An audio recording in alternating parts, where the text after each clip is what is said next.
Good day to each and everyone, most especially to our Math 1 instructor, Ma'am Maneza Cabo. Good day to you, Ma'am. By the way, my name is Kinji Jonathan T. Diaz. I am your teacher for this day, children. And today's lesson, we're going to solve problems in subtraction, multiplication, and division.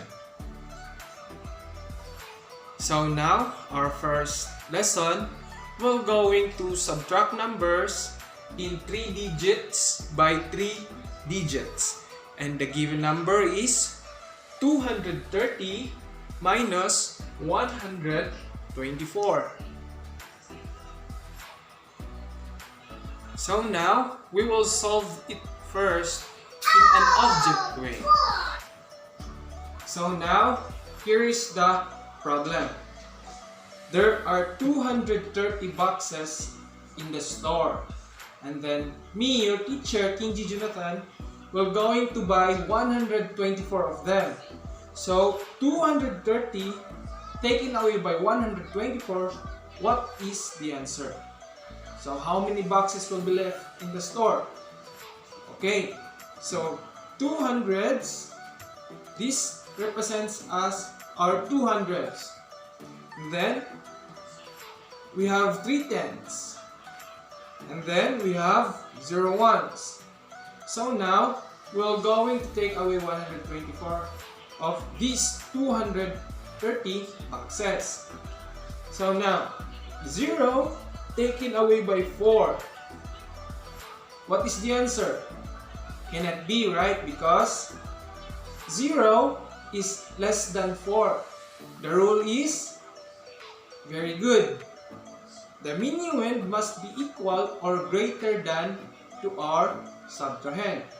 So now, to solve this problem, we're going to borrow 1/10 from 3/10. So this is our 3/10. Then we're going to borrow 1/10 from 3/10, and we're going to put 1/10 into ones place. So the equivalent of 1/10 is 10 ones. So we're going to get this 0 sign, and then we're going to place this 1/10 into ones place. So the equivalent of 1/10 is 10 ones. So we have now 10 ones in ones place. So can we take away 4 from 10? Very good. We can take away 4 from 10 because 10 is greater than 4. So now we're going to take away 4 from 10. So in ones place, there are only 6 boxes left. So okay, we'll proceed to tens place. So from 3, this will be going to become 2 tens. So we have 2 tens in our minuend and then 2 tens to our subtrahend. So 2 tens taken away by 2 tens, what is the answer? It will become 0 because we're going to take away these 2 tens. So there is no boxes left in tens place. So it will become 0. We'll put this as 0. So now we'll proceed to hundreds place. So our minuend in hundreds place is 2 hundreds, and then our subtrahend is 100. So we're going to take away 100s from 200s. So how many hundreds left? There are 100s left. So our answer will be 106 boxes will be left in the store. Okay, so now we're going to solve the problem in numbers way. So 230 minus 124, what is the answer? So we'll find out. Our minuend is 230 because it is greater than 124. So the rule is the minuend must be greater than or equal to subtrahend. So now, this will become like this. This will become like this. So 230 minus 124. So don't forget to put your subtraction sign always, because our problem is in subtraction way. So now, 0 minus 4 can be, cannot be? Cannot be, because the rule is minuend must be greater than or equal to subtrahend. So we will going to borrow 1/10 from 3/10. So we're going to cancel 3/10, and then we're going to put 2 on the top of it, and then we're going to cancel 1 0 of 0 in one's place, and then we'll put 10 here on the top of it, because every 1/10 is equivalent to 10 ones. So now, can we subtract 4 from 10? Very good, we can subtract, because our minuend is greater than subtrahend. So 10 minus 4 equals 6. Very good, children. So we are going to put 6 here, aligned to 1's place. So now, we're going to proceed in 10's place. Okay, so 2 minus 2 can be, cannot be? Can be. Very good, children, because 2 is equal to our subtrahend.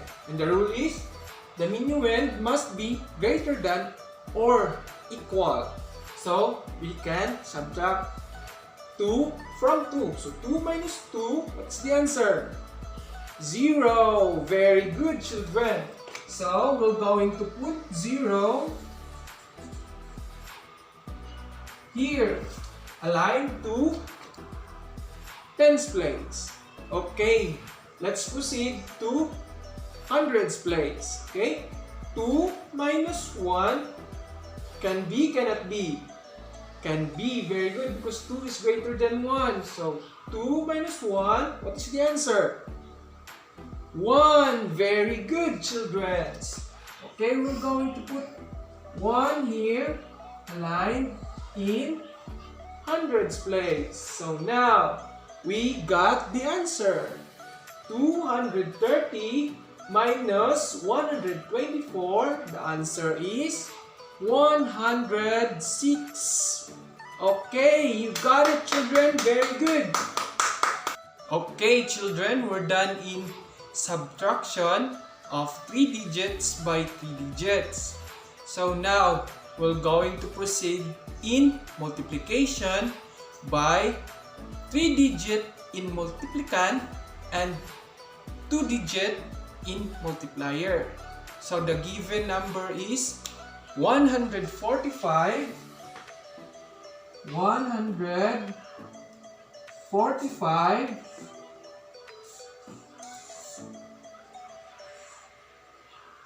times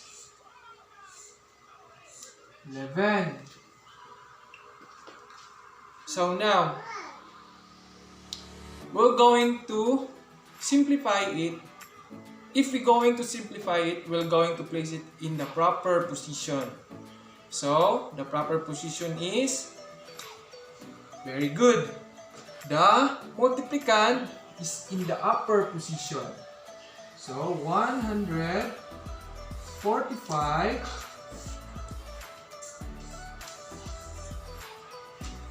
don't forget to put always the multiplication sign, because our problem is in multiplication. So, we're going to put multiplication sign here, and then put our multiplicand here, multiplier under the corresponding area. ones place, tens place. Okay. What is the answer? So now we're going to solve it in a step-by-step way. So now, first step is we're going to multiply our ones place to the numbers of our multiplicand. So, our multiplier in ones place is 1. So now we're going to multiply 1 in all numbers of our multiplicand. So, 1 times 5, what is the answer? 1, very good. Because we're going to put 5 first here. Okay, 5. Every number being multiplied by 1 will stay or will remain what is the number being multiplied. For example, I have here an example for you. So, 1 times 0 is equal to 0. So, every number being multiplied by 1 will always remain what is the number being multiplied. So, another example. 1 times 1 is equal to 1. Another one. 1 times 2 is equal to 2. 1 times 3 is equal to 3. 1 times 4 is equal to 4. 1 times 5 is equal to 5. 1 times 6 is equal to 6. 1 times 7 is equal to 7. 1 times 8 is equals to 8. 1 times 9 is equal to 9. And so on and so forth. 1 times 10 is equals to 10. 1 times 11 is equals to 11. And the above. So now, 1 times 5 is equal to 5. And then next, 1 times 4 is equals to 4. So we're going to place the answer aligned to 4. So, 4. So now, 1 times 1 is equals to 1. Very good, children. Okay, we have 145 as the answer of our multiplier in ones place. But we have the other number in tens place. So, the second step is we're going to multiply our multiplier number in tens place to all the numbers of our multiplicand. So, the numbers of our multiplicand is 145 times our multiplier in tens place, 1. So now, 1 times 5 is equal to 5, as usual. So, but before we're going to put the answer, we're going to place first 0 here. Because our multiplier is in tens place. So, where is the tens place in this area?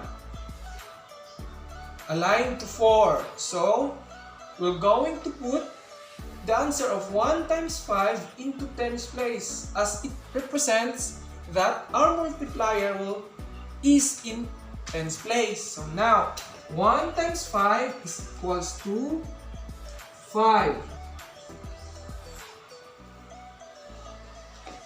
1 times 4 is equals to 4. So we're going to place here.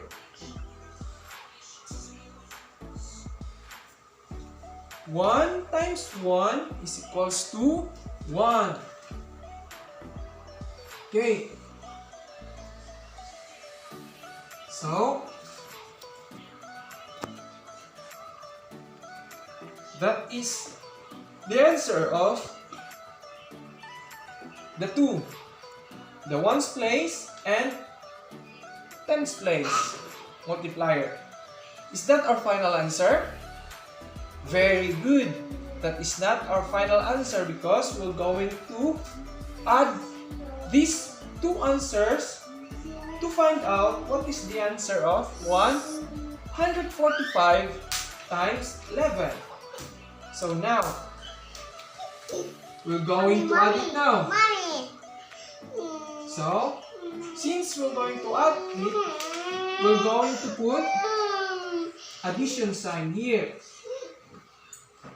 So now, 0 plus 5 is equals to 5 rather. 5. 4 plus 5 is equals to what? 9. Very good, students. 9. We're going to put 9 here. Okay. Let's proceed. 1 plus 4. 1 plus 4 is equals to 5. Very good. Okay. So, there is a number aligned to 1 for our last number. There is nothing. So, we're going to bring down it directly. So, 1. We're going to put 1 here. And then, is that our final answer? Not yet, because these numbers are in thousands place. So in order to know that it is in a thousands place, we're going to put comma here. So now, that is the final answer. Very good. That is our final answer. 145 times 11 is equals to 1,595.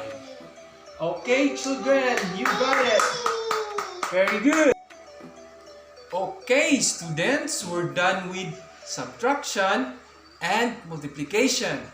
So now let's move forward to division, the last but not the least.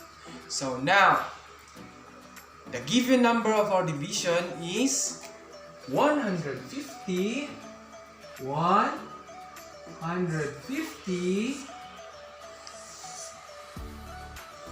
The division sign divided by 3. What is the answer? So, okay.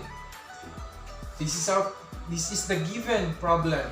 So now we're going to place 150 here as our dividend, and then the division sign,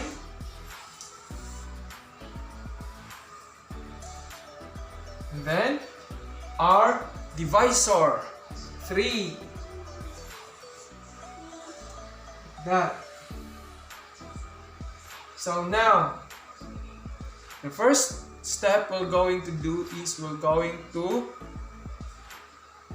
divide 3 from 15. So, 15 divided by 3, what is the answer? Okay, to find out, let's check in boxes. Let's check that in boxes, okay?